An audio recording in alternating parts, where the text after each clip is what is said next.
So part 2 of this June 14th garden tour. We are leaving the back area of the gardens and going into the main quail aviary and the front gardens. As we come towards this gate, there is a perennial herb garden to our right. Also throw in a few annuals. This year I've got some sunflowers growing in underneath this trellis that are the giant kind, so they should get quite big. And then also some runner beans and some peppers in another giant stock tank. The noise you hear in the background are my quail roosters, who are quite loud. Considering that there aren't that many of them in there, but they seem to never shut up. And we'll go into the quail garden and what I call the quail castle, because it's the main aviary. This garden was very late to go in, and so it looks like a giant pile of weeds in the middle, which it kind of is, but it's also where the carrots are growing, and they're just coming up, so it was too early to weed them.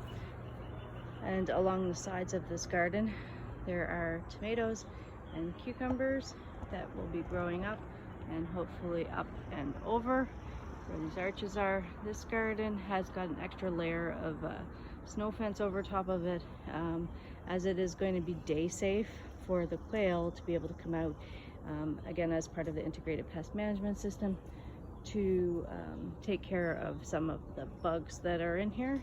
They don't really do any damage to the garden because they're so small, and all of them won't come out at once, which is an important thing as well. They don't go back in on their own like chickens do. You have to bring them back in, so you don't want like 40 some quail running around out here that you have to deal with. The main aviary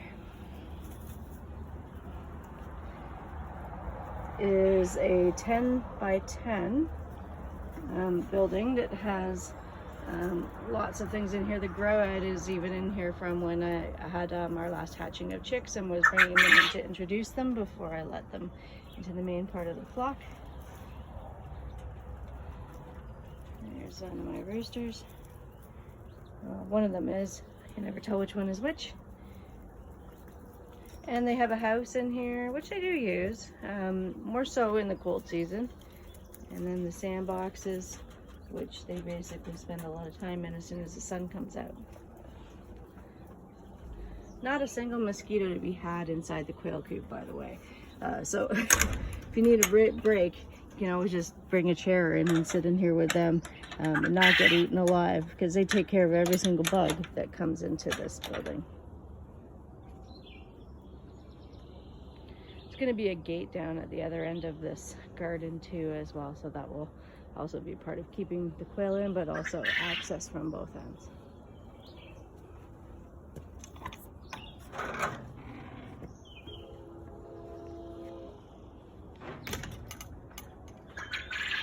I sometimes joke that we are the house of 1,000 gates.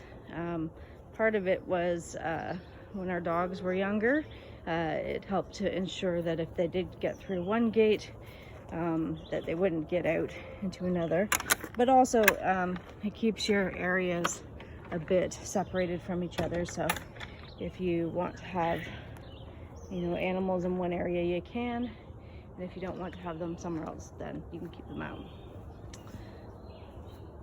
This is what I call the Echinacea Garden. It has a lot of spring bulbs in here, which are long done. And a couple other plants like this hosta and the clematis, but for the most part, big hydrangea, the echinacea took over, and I just let it, because once it blooms it really looks quite lovely. And there are a few other plants, and there's grapevine and columbine and a few other things in here that seem to tolerate being completely crowded by the echinacea. We'll come out through the big gate, which will take us into the front gardens. You have to make sure that you wear bug spray when you're out in these front gardens. It's very shady here, and they are just horrendous.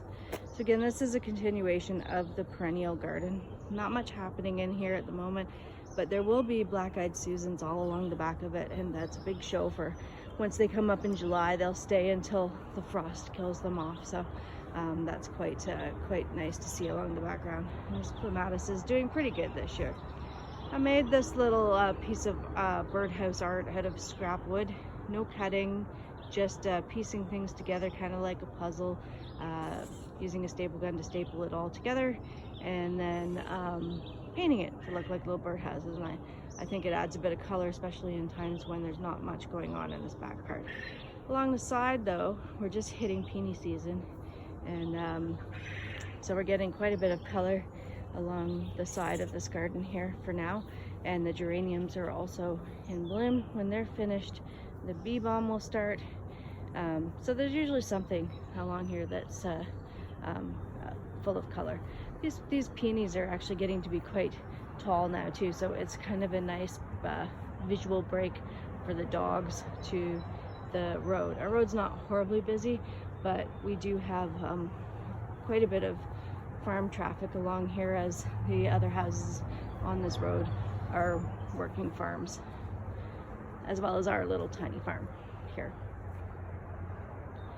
And then the front garden, the garden that I'm stuck with, that I can't seem to really get where I want. It's very shady, very wet, but the hostas love it, so I just keep adding them and leave it at that. Trim back some of the trees as they get a little bit too big, and that's pretty much all that gets done there.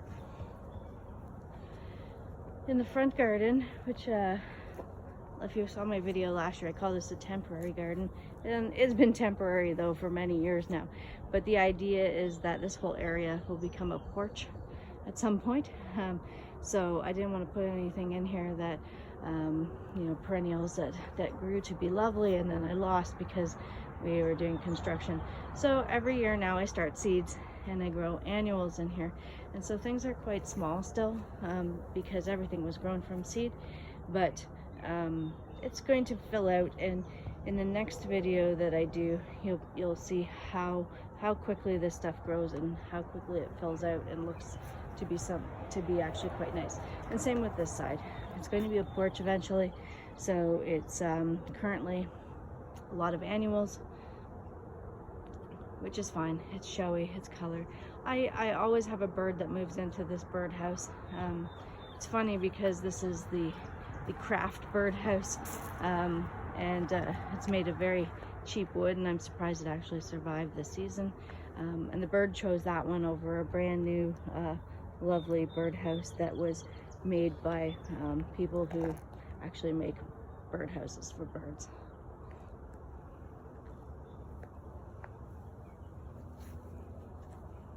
And so you can see how shady it is as we're walking across here in the front yard. Eventually, I think a lot of this grass section will become gardens. I don't really see the point to having very small sections of grass. It's just something that you have to cut. So if there's like little areas that need to be dealt with, I'd rather just turn them into gardens. And so that's pretty much it for the first garden tour of the season.